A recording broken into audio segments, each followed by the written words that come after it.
Beneath the dogwood, the answering shadow's morning in plain dealing was somber, the promise of rain looming above the pines. In the corner of Town Hall, Chief Roland Hayes studied maps and old notes. No one voiced hope, just the quiet expectation that the search would at last reveal hard answers. The team fanned west from Miller's Bluff, through tangled thickets and over the soft banks where the river snaked toward the levee. The deputies worked in pairs, every bootstep leaving tracks in the autumn mud. Rosa and Doris stayed behind at the edge of woods, hands clasped tight, watching the silence.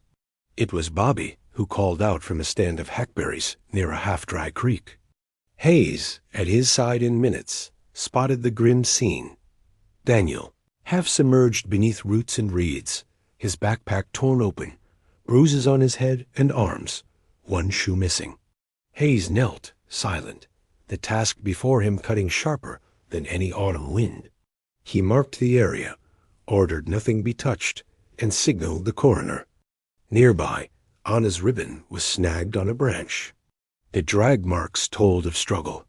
The sheriff's men found other signs: a cigarette butt, torn snack wrappers, spread thin in the weeds and underbrush. Marvin Tom's was on everyone's mind. Hayes carefully rechecked footprints and the thread in Marvin's truck, but ruled out foul play by the hunter, reasoning Marvin's searches near the river could have picked up stray debris. By midday, the ache had settled in. Hayes returned to the mothers with news. Doris collapsed into Rosa's arms. Reverend Andrews led prayers at the dogwood swing, its ropes swinging in the wind, and neighbors built lanterns of hope against the dusk. But Anna was still missing. The search regrouped, fanning along the levee and westward, driven by the fisherman's account and Anna's belongings found at the cabin. 3 hours later, a deputy spotted a sheet of faded tarp half buried in a bramble along the levee. Beneath it, curled and gaunt, was unalive, shaking Sheik's hollow. Hayes called gently until she opened her eyes. The story spilled out in quiet fragments.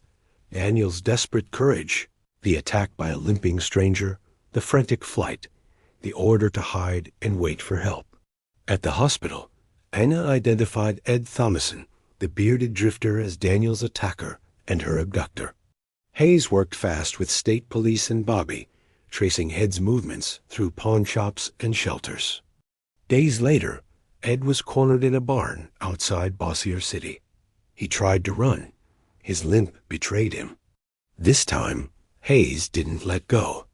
"It ends here," he said, wrestling Ed to the ground as Bobby cuffed him. In Ed's satchel, Anna's locket, Daniel's backpack, and a knife matching wounds at the creek.